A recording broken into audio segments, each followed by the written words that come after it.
Tavares. O tema central do trabalho que a gente desenvolveu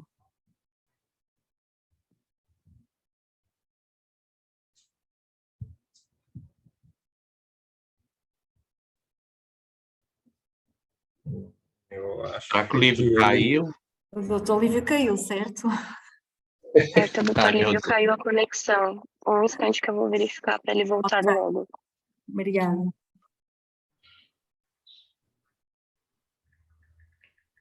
Será que não seria o caso, doutora Sandra, de Francisco Rafael iniciar, Se calhar. enquanto resolvem esses problemas técnicos, que aí não atrasa? Doutor Pode ser, Francisco. Rafael? Tudo bem, por mim tudo bem. Pronto. Então passamos ao doutor Francisco Rafael Oliveira Costa, que nos vai falar da imparcialidade aplicada nos processos judiciais pela inteligência artificial. A palavra é sua e muito obrigada. Em primeiro lugar, eu desejo um bom dia a todos, né? E estou muito feliz de estar participando desta edição, né? É gratificante. Eu estou no início da graduação e assim é muito bacana poder, sob a orientação do professor Lívio, que está entrando aí novamente, eu posso passar a palavra para ele sem problema, tá? Continua, Rafael, e aí depois eu apresento o que eu orientei a Tudo Amanda. bem. Então, o tema escolhido, né, o tema que nós colocamos para submissão, né, a imparcialidade aplicada nos processos judiciais pela inteligência artificial, né? E ultimamente, né, tudo que a gente tem ouvido falar é sobre a importância da inteligência artificial, e ela voltou a ser assunto, né? Quem está aqui no Brasil, professora Sandra, está vendo aí uma onda, né, de aplicativos projetando aí o futuro. A gente se viu, a maioria de nós que não temos filhos, nos vimos pais aí porque projetaram aí crianças. A Volkswagen, né, que é uma empresa de carros aí conhecida no mundo todo, trouxe à tona aí a discussão com a volta da Elis Regina, a grande cantora, né, de MPB, e veio a discussão aí, muitas pessoas que não conheciam a Elis Regina passaram a conhecer, né, e através do comercial que foi gravado, né, junto com a filha dela, Maria Rita.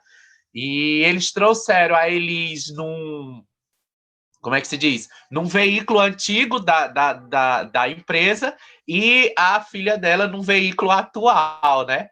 E elas se encontrando. Foi muito interessante. Tá? Assim, a inteligência artificial está em discussão sempre. E, assim, o que me toca também é que isso não é só no Brasil, no mundo. Por exemplo, Whoopi Goldberg, a atriz, né? Lá de Hollywood, fala que não quer que, depois que ela morra, que tragam nada dela de volta. Né? Ela quer ter o direito, abre e fecha aspas, de morrer. Também foram palavras de Madonna. Então, assim, o assunto é recorrente. E no campo do direito, né? Quando a gente foi pesquisar, me chamou muita atenção, e por isso que vem este tema que nós vamos propor aqui, né? A imparcialidade aplicada nos processos judiciais pela inteligência artificial. Então, assim, odernamente, a inteligência artificial vem sendo amplamente aplicada ou utilizada em vários setores da sociedade, como foi introduzido aqui. No campo do direito, mais especificamente no Poder Judiciário, também é uma realidade. No entendo, a utilização da inteligência artificial no Poder Judiciário é motivo também de preocupação. Por quê? Além de preocupação e críticas por profissionais da área. Nesse sentido, vem uma problemática. De acordo com o nosso ordenamento jurídico, né, aqui no Brasil, a inteligência artificial poderia julgar processos sem participação de um juiz? Então, ficou esse questionamento. Nesse passo, né, o objetivo, né, do trabalho desenvolvido, da discussão, é analisar as vantagens e desvantagens da inteligência artificial, julgar se a participação no que diz respeito A metodologia, né, que a gente foi atrás, foram pesquisas bibliográficas, de caráter, né, pesquisa bibliográfica qualitativa com objetivo exploratório. Nós averiguamos informações e questões relevantes em busca de contradições, né, em busca de contradições, só um segundo, e unanimidades entre os autores e artigos. Nós usamos aqui a Cielo como base para a pesquisa e nós selecionamos 10 trabalhos científicos para a utilização dessa discussão.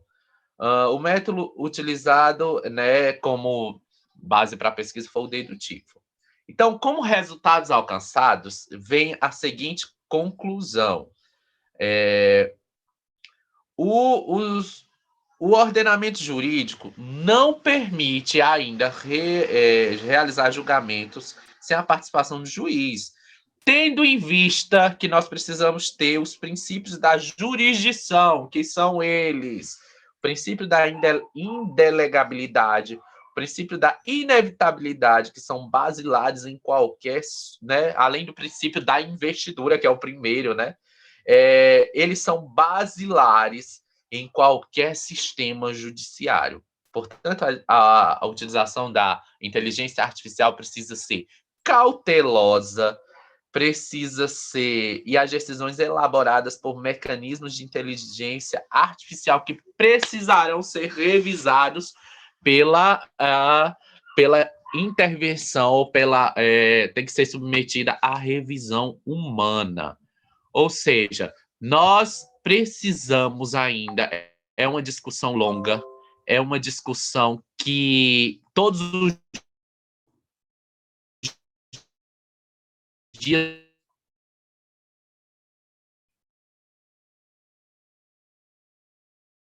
Eu não sei se fui eu que fui abaixo ou se foi...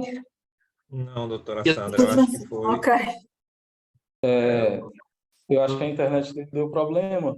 Então, para encerrar a apresentação dele, né, em apertada síntese, a gente constata, eu fui orientador do trabalho do Rafael, Exato. que, segundo o nosso ordenamento, a inteligência artificial tem como contribuir com os julgamentos, mas não pode, em hipótese nenhuma, julgar isoladamente, sozinha, né, passando por uma revisão e assinatura, né, de um juiz. Essa é a nossa conclusão. Muito obrigada, Dr. Lívio e Francisco, que entretanto já cá esteve e já cá está outra vez. Agradeço as reflexões. Só foi o que caiu? Já reparamos, o Dr. Lívio já fez o favor de terminar o raciocínio. E como eu percebi que o outro tema, Dr. Lívio, vai no mesmo sentido, não sei se quer tomar já a palavra e continuar, porque já percebemos que a inteligência artificial não pode substituir, mas está lá, nomeadamente no Superior Tribunal Federal. E, portanto, passo-lhe a palavra novamente. As nossas pesquisas foram todas nesse sentido, né, de verificar se essa aplicação da inteligência artificial e no judiciário, e aí no trabalho juntamente com a Amanda, que eu orientei a Amanda, a gente estudou, né, o uso da inteligência artificial no STF, no Supremo Tribunal Federal. E aí a gente percebe que já, como já foi dito, já é uma realidade, não é projeção de futuro. Hoje, o Supremo Tribunal Federal, na época da pesquisa, ele utilizava apenas um único aplicativo de inteligência artificial, que era o Vitor, né? Hoje, inclusive, não está nesse trabalho, porque é uma coisa recente, foi publicado esse ano, mas nós tivemos outro aplicativo de inteligência artificial no STF, que é a Vitória. Quanto a essa pesquisa especificamente, o problema de pesquisa era de saber como a inteligência artificial poderia contribuir para a celeridade da análise dos processos no Supremo Tribunal Federal. E aí, especificamente, o método aí foi um método dedutivo, pesquisa bibliográfica qualitativa, e os resultados alcançados foram que a inteligência artificial ela é versátil. e pode ser utilizado de várias formas, né, podendo proporcionar várias aplicações no mundo jurídico, tá? E especificamente no âmbito do STF, essa ferramenta tem se mostrado eficiente na realização de algumas tarefas, né? Que aí eu citei o exemplo do Vitor.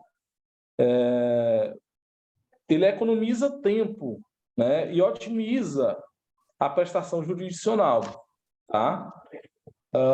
Ele classifica peças e temas de repercussão geral a partir de técnicas de inteligência artificial e aprendizado de máquina, né?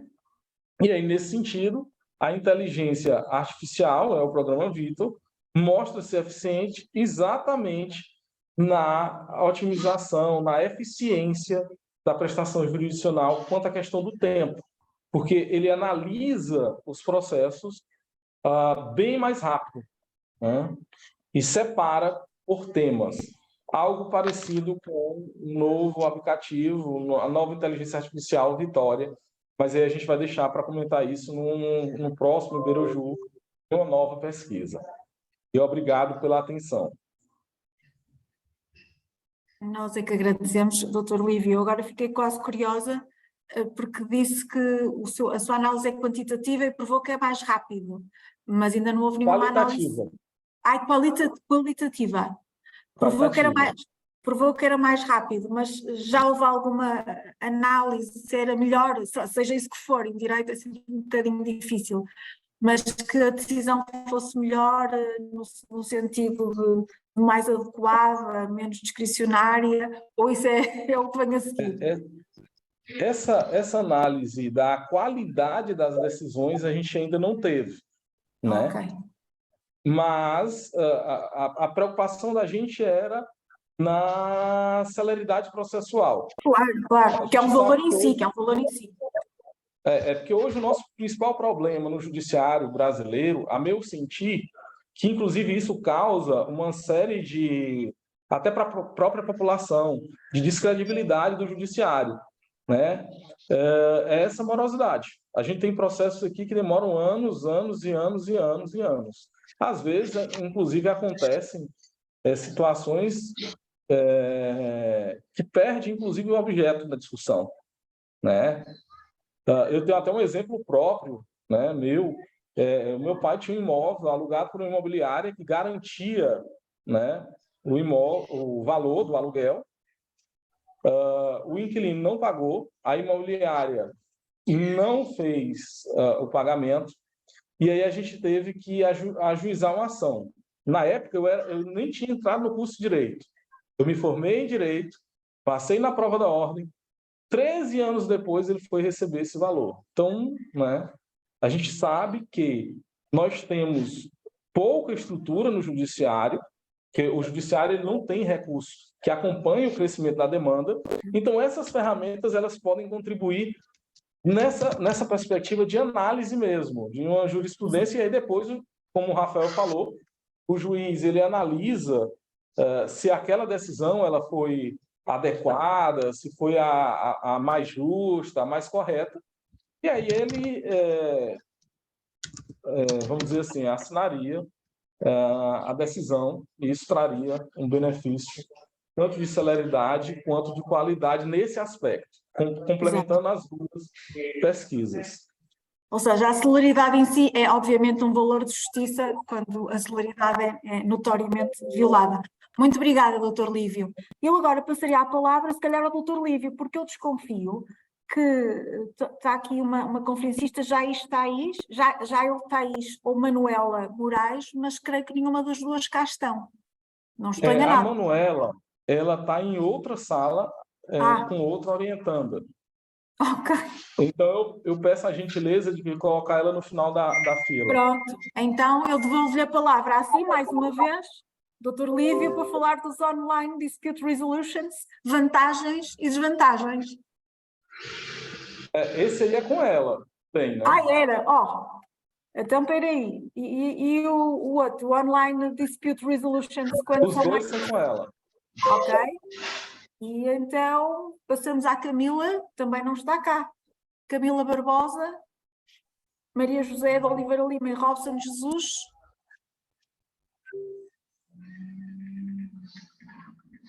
Então, a doutora Cleonice está, Cleonice Evaristo Carvalho de Oliveira.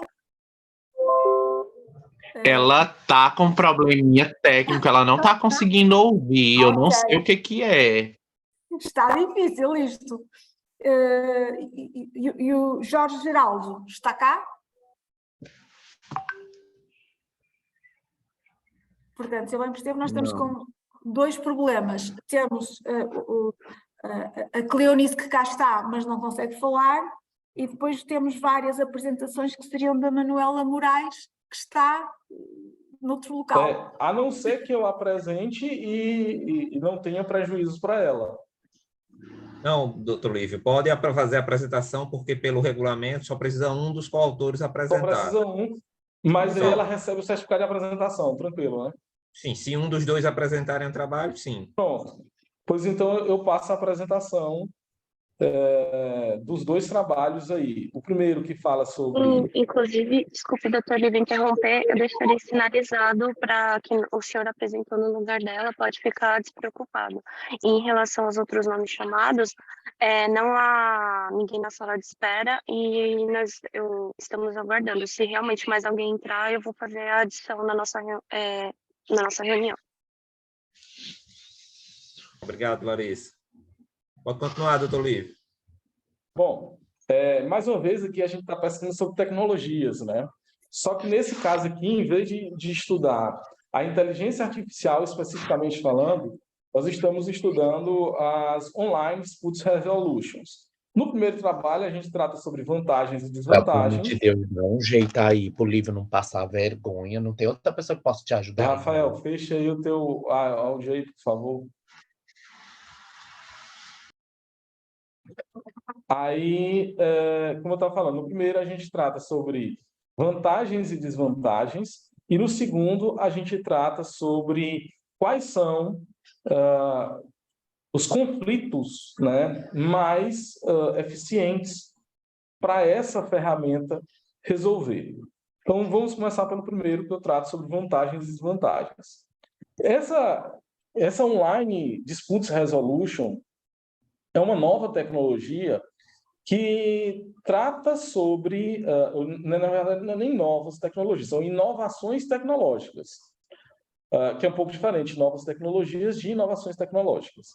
A partir dessas inovações tecnológicas e da internet, nós passamos por uma profunda transformação na sociedade, em diversos aspectos, desde o comportamento da sociedade, até mesmo a comunicação. Isso trouxe como consequência redução de distância, diminuição de custos, mas, ao mesmo tempo, nós temos alguns empecilhos, alguns percalços, alguns problemas enfrentados diante dessas inovações tecnológicas e da própria internet. E aí, esse impacto, como eu falei para vocês, ele traz impacto em diversas áreas, no direito, na saúde, e essa modificação na comunicação também trouxe esse impacto na resolução dos conflitos. Bom, nós tivemos uma evolução dessa... Está sem linha, certo? Oi? Desculpa que eu fiquei sem linha momentaneamente. Certo. Então, dentro dessa narrativa, a resolução dos conflitos ela passou por uma evolução. E dentro dessa evolução, a gente começou a pensar o conflito e resolver não apenas no meio judicial, né, através do processo. E aí aparecem os meios alternativos de resolução de conflitos, que é muito discutido hoje em dia. Conciliação, mediação, arbitragem. Mas, repito, as inovações tecnológicas e a internet trouxeram evolução, inclusive, nesses meios de resolução do conflito, né?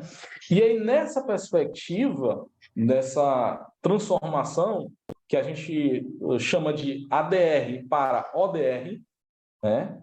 ADR são os meios tradicionais de resolução de conflitos e ODR são os Online Dispute Resolution, que são vamos, entre aspas, a evolução, né, desses meios de resolução de conflito para o mundo digital. E nesse aspecto, né, surge o questionamento, né? Quais são as vantagens e desvantagens dessas Online Dispute Resolution? E é isso que a gente pretende resolver aqui. Da mesma forma que a maioria dos trabalhos que a gente já apresentou, o método é o dedutivo, é uma pesquisa bibliográfica qualitativa, né? E aí a gente chega a um resultado alcançado de que as Online Dispute Resolution apresentam como vantagem eficiência, né? Economia de tempo e dinheiro, uma vez que essas ODRs elas permitem que as partes residam em locais distintos, elas possam resolver conflitos sem necessariamente um deslocamento, né? Por exemplo, se a gente tem uma controvérsia aqui, uma divergência de interesse aqui, a gente pode, por exemplo, estar resolvendo com alguém que reside em Portugal, como a gente está conversando aqui, né? Apresentando aqui nesse congresso. Agora, também tem desvantagens, né? Quais são as desvantagens? Falta de contato face-to-face, ou seja, a gente não se encontra, é totalmente diferente, né? Eu tenho certeza que se essas apresentações fossem, né, tivesse a possibilidade delas serem realizadas pessoalmente, eu tenho certeza que seria muito mais enriquecedor, né?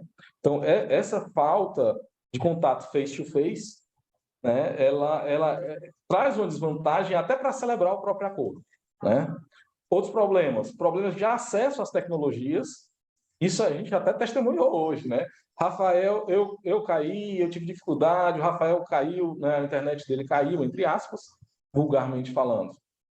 E problemas de acesso mesmo, nem todo mundo tem o mesmo acesso a essas tecnologias.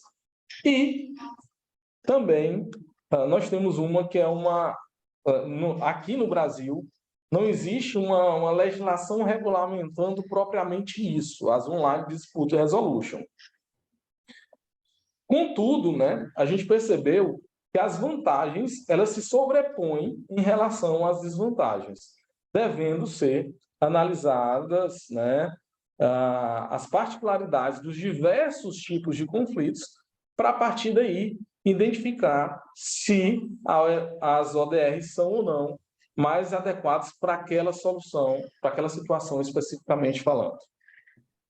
Então, apresentei o primeiro trabalho. O segundo trabalho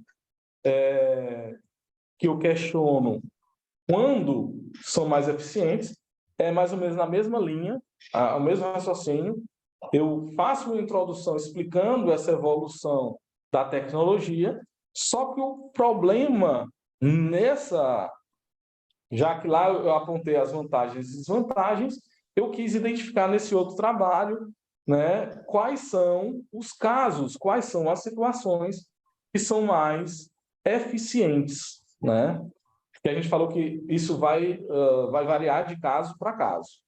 Então, nesse caso específico aqui, a gente verificou que, dentre essas vantagens e desvantagens, né, verifica-se que as ODRs elas são mais adequadas em situações em que duas situações em que os interessados se encontram em distâncias geograficamente distantes, né? E conflitos virtuais também são mais adequados para solucionar conflitos virtuais. Então, nessas duas situações, as Online Dispute Resolution são mais eficientes para solucionar os conflitos. E, com isso, eu concluo a minha apresentação e, mais uma vez, eu agradeço a atenção, né, e me coloco à disposição para debates, para conversar e para explicar um pouquinho mais e para aprender também com os professores Tiago e a professora Sandra. Doutor Lívio, muito obrigada. A si e à sua equipa, porque percebemos que há aí uma equipa por trás e uma série de investigações cruzadas e conexas. É de facto interessante ver que de facto não estamos juntos, não é a mesma coisa, mas que no conjunto das suas apresentações, de facto, temos que admitir que alguns apoios tecnológicos facilitam muito a vida de toda a gente e que, de facto, já dizia Beccaria, não há justiça sem celeridade, portanto, garantir a celeridade já é um aspecto relevante da justiça, embora a justiça não se possa executar na distribuição de decisões, mas distribuir as decisões é uma parte essencial da realização da justiça, porque no fundo é dizer o direito de uma vez por todas. E portanto eu agradeço imenso a sua colaboração e da sua equipa, torno a dizer, e eu agora passaria a palavra para o professor Tiago, temos aqui uma repartição de funções e portanto agora, digamos, a moderação passa para o professor Tiago. Muito obrigada mais uma vez. Obrigado, doutora Sandra. Alegria, mais uma vez. Um abraço. Bom, então, fazendo um balanço do nosso painel, nós tivemos a apresentação do Francisco Rafael Oliveira Costa, junto com o professor Lívio, sobre a imparcialidade aplicada nos processos judiciais pela inteligência artificial. Só fazendo um checklist aqui, professor Lívio. Depois, nós tivemos a apresentação do professor Lívio, junto com Manuela Sarker Moraes, foram 2 trabalhos, né? Isso. E agora eu gostaria... E Larissa, teve com a Amanda também. E teve com a Amanda Gisele de Andrade Araújo. Pronto, então as minhas anotações estão corretas aqui. Só colocar aqui que foram 2 com Manuela. Não é isso? Isso. Agora nós passaríamos para o trabalho de Jaile Thaís Aguiar Monteiro e Manuela Sarker Moraes, sobre compliance de dados e LGPD, métodos de minimizar os ataques cibernéticos contra a administração pública. Professor Lívio, elas são do seu grupo de pesquisa, eu creio que o Rafael já tentou contato com elas, irão comparecer.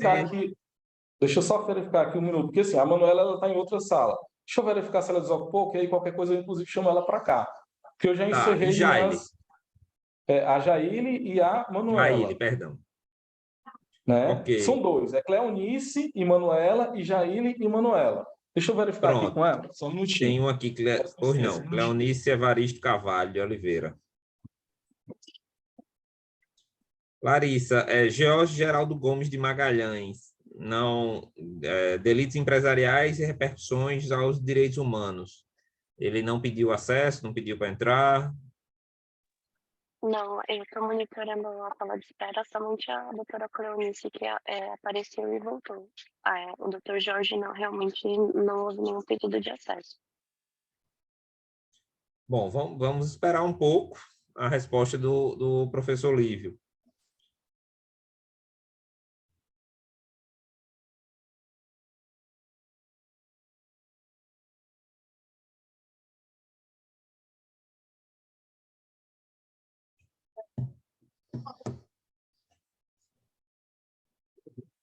Ela não vai ter condição de apresentar, porque ela realmente está com 2 alunas lá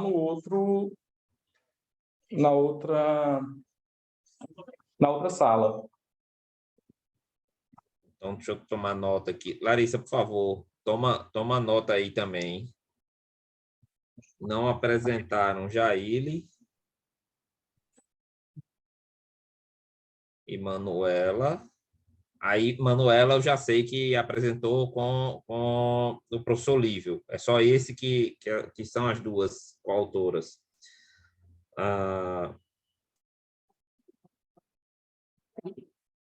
Professor Lívio, então, do seu grupo de pesquisa, só só esse trabalho que é com Jaile e Manuela. Isso. Que fica pendente. Isso. Larissa, Camila Barbosa Vieira, Maria José de Oliveira Lima e Robson de Jesus Ribeiro, da Unesp. Também não pediram ingresso? Não, professor Tiago, até o momento não. Também tentar.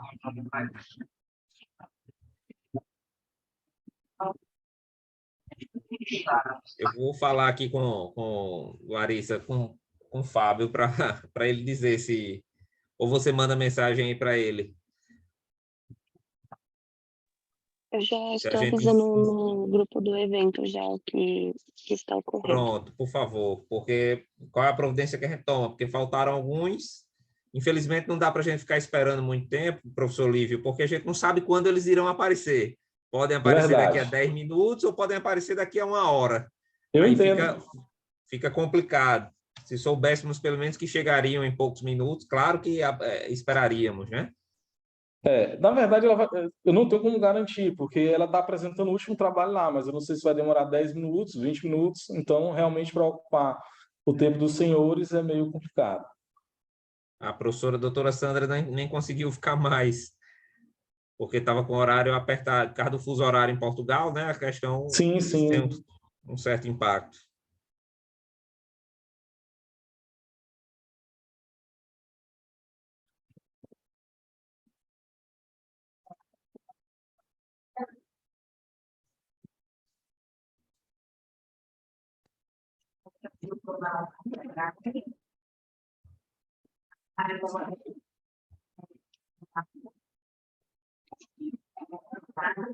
Mas, de qualquer forma, eu agradeço pela atenção, né, professor Tiago? É um prazer enorme lhe conhecer.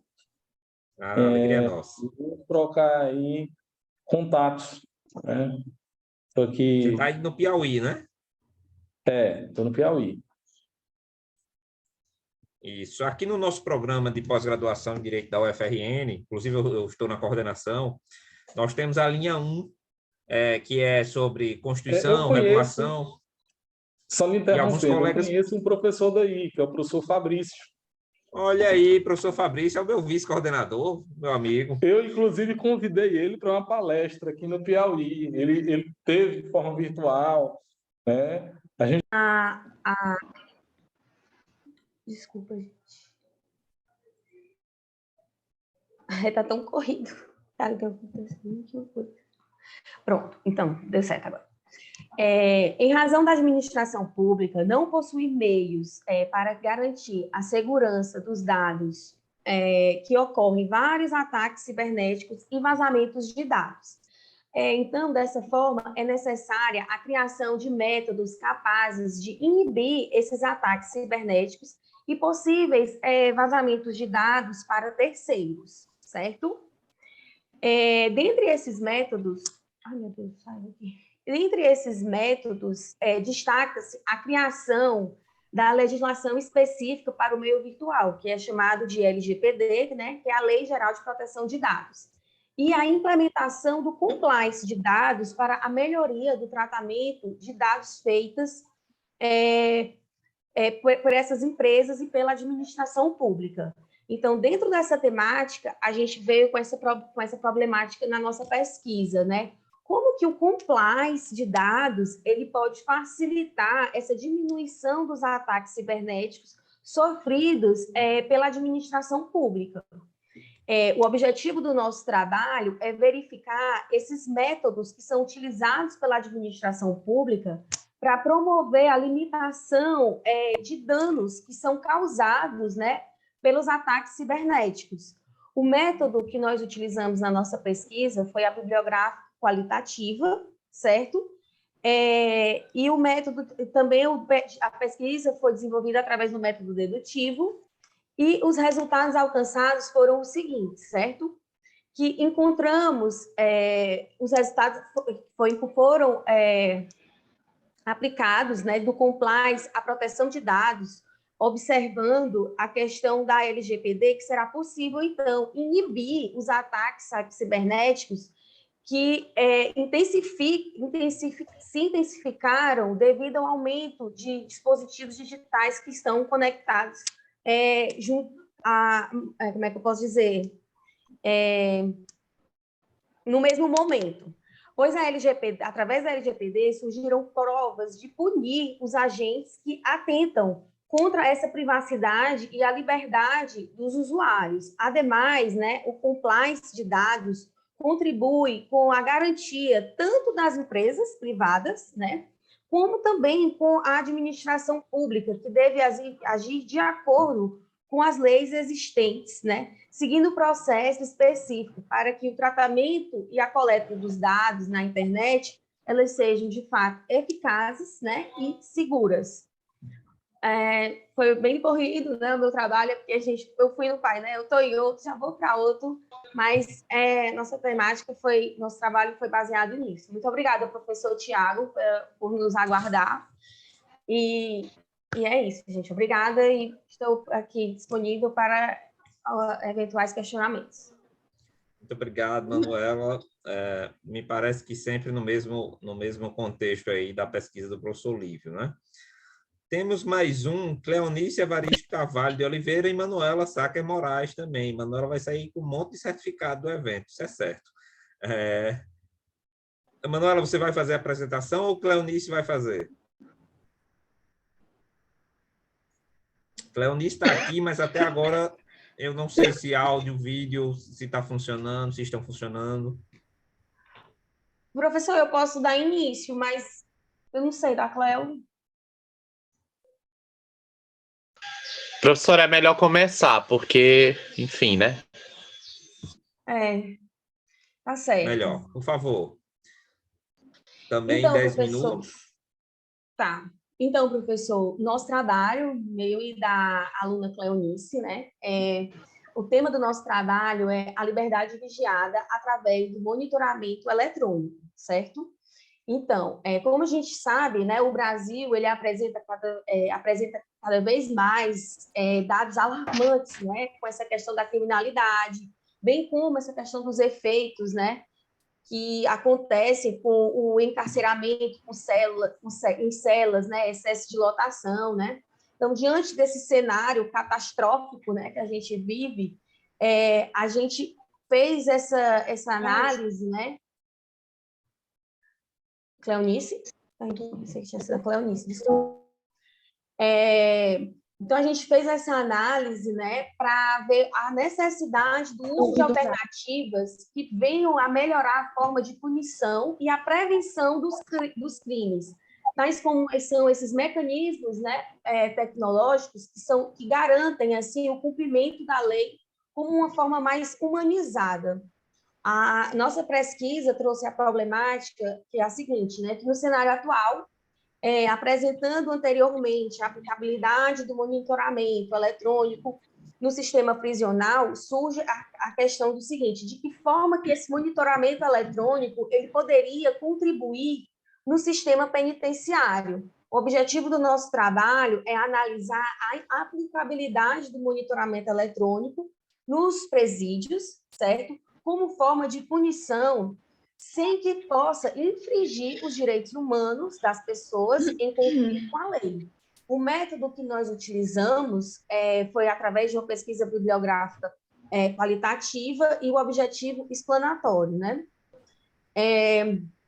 Nosso método também utilizado na pesquisa foi o dedutivo e os nossos resultados alcançados através da nossa pesquisa foi o seguinte, foi constatado que forças de segurança pública têm se adequado, sim, a modernas tecnologias cada vez mais, se preparando para garantir não apenas a segurança posterior, mas também como uma medida profilática, certo? O monitoramento eletrônico é uma alternativa para tornar o sistema prisional mais eficaz, pois, através dele, é possível se garantir o cumprimento da lei sem afetar, né, os direitos humanos.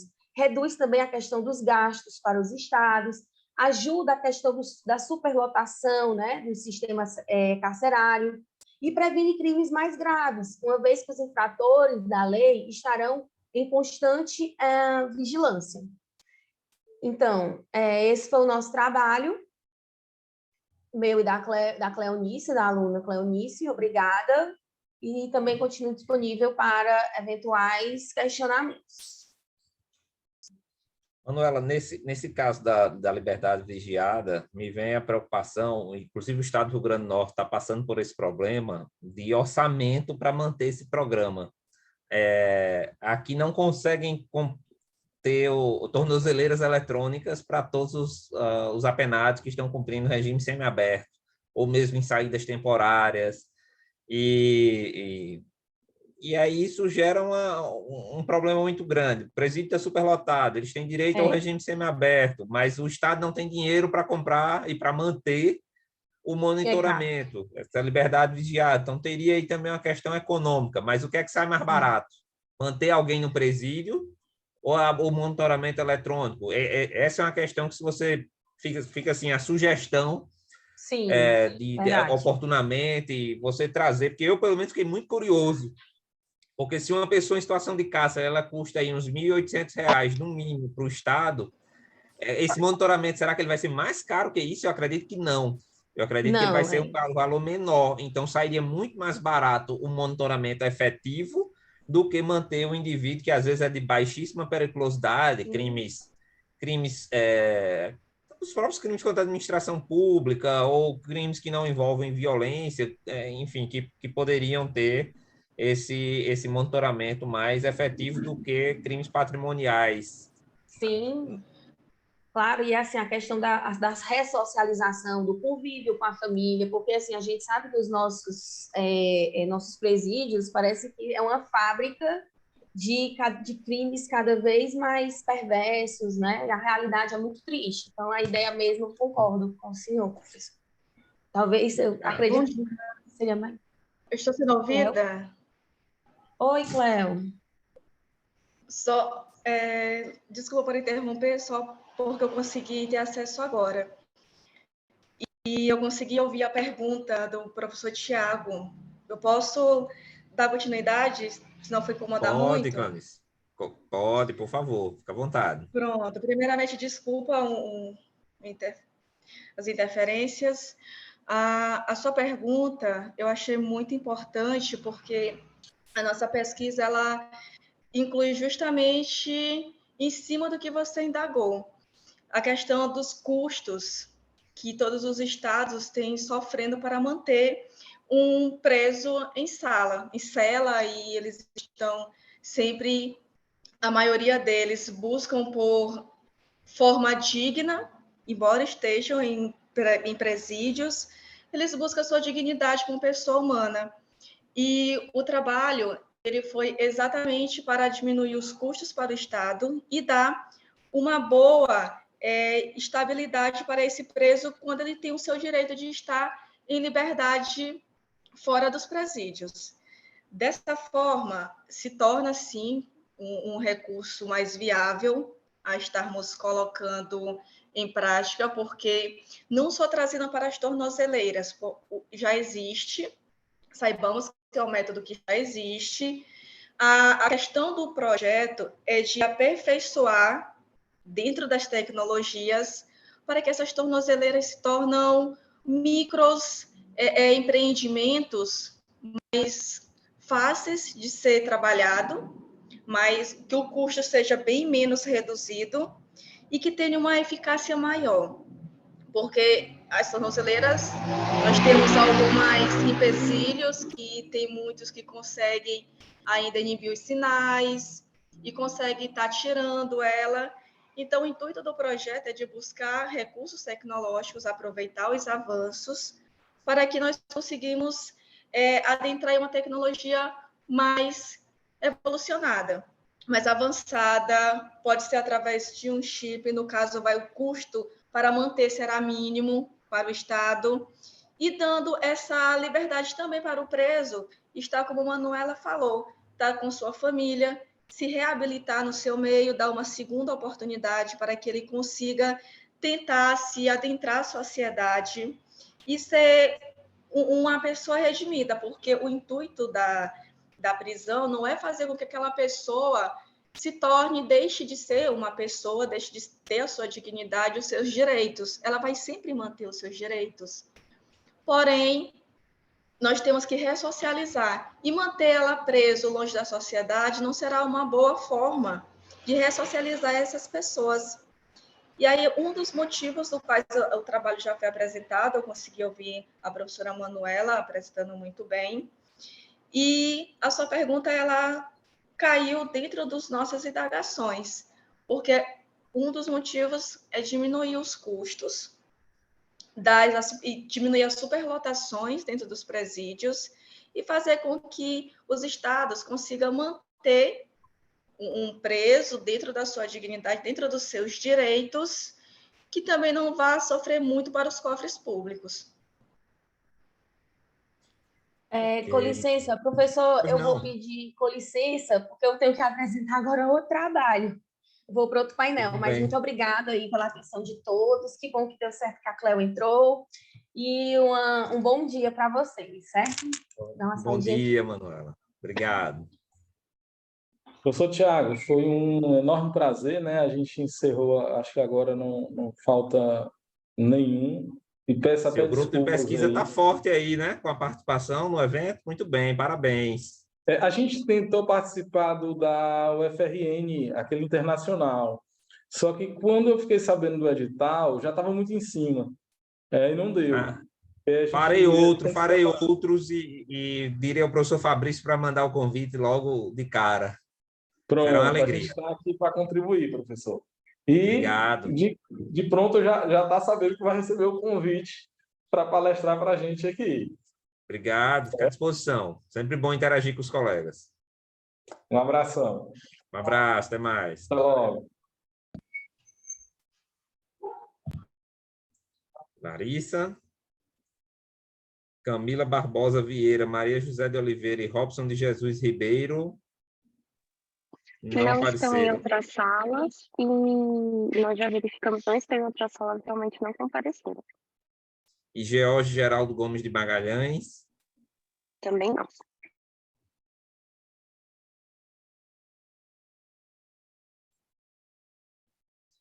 E o que é que a coordenação do evento diz? Pode encerrar o painel? Só um instante, vou verificar e já retorno com a resposta. Obrigado.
Professor Tiago, podemos encerrar. Ok, Larissa, muito obrigado. Rafael, muito obrigado, viu, pela participação. Obrigado também, professor. E a gente vai se esbarrar ainda, viu? Vai, certeza. Que volte para mais eventos do Iberoju também.